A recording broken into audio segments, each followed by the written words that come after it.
One day, Thomas was at the junction when Gordon shuffled in with some freight cars.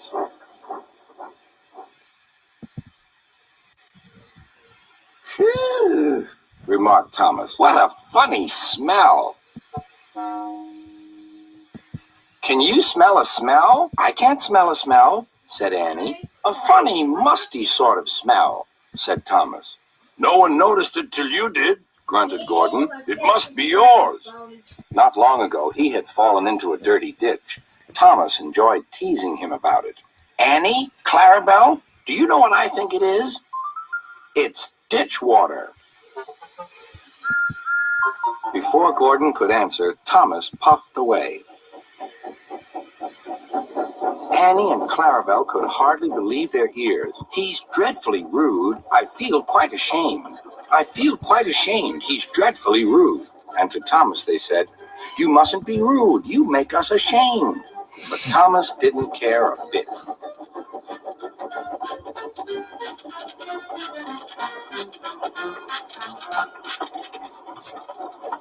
"That was funny. That was funny," he chuckled.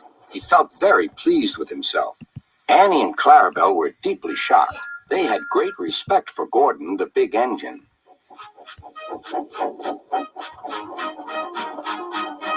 Thomas left the coaches at the station and went off to a mine for some cars.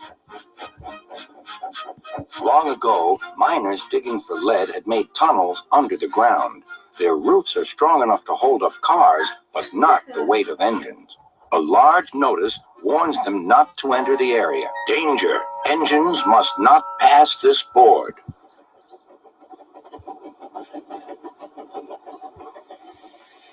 Silly old board, thought Thomas.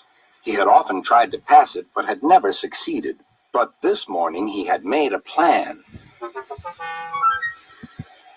The fireman went to throw the switch. "Now for my plan," thought Thomas. Bumping the cars fiercely, he jerked his driver off the footplate and followed them into the siding. "Come back!" yelled his driver. "Fire and smoke," said Thomas. "I'm sunk." And he was. "Oh dear," he said, "I am a silly engine." "And a very naughty one, too. I saw you," said Sir Topham Hatt. "Please get me out. I won't do it again." "I'm not sure. We can't lift you out with a crane. The ground's not firm enough." Let me see. I wonder if Gordon could pull you out." "Yes, sir," said Thomas, but he didn't want to meet Gordon just yet. "Down a mine, is he?"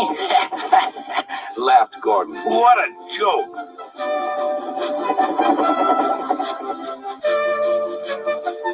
"Whoop, whoop, little Thomas. We'll have you out in a couple of puffs."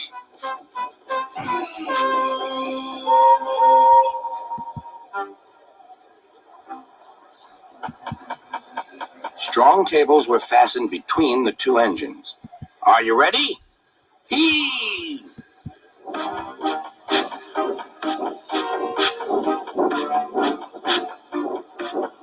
It was a lot harder than they all thought.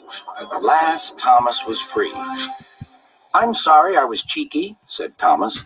"That's all right, Thomas. You made me laugh," replied Gordon. "I'm in disgrace." "So am I," said Thomas. "Why, so you are, Thomas. Shall we form an alliance? You help me and I'll help you." "Right you are," agreed Thomas.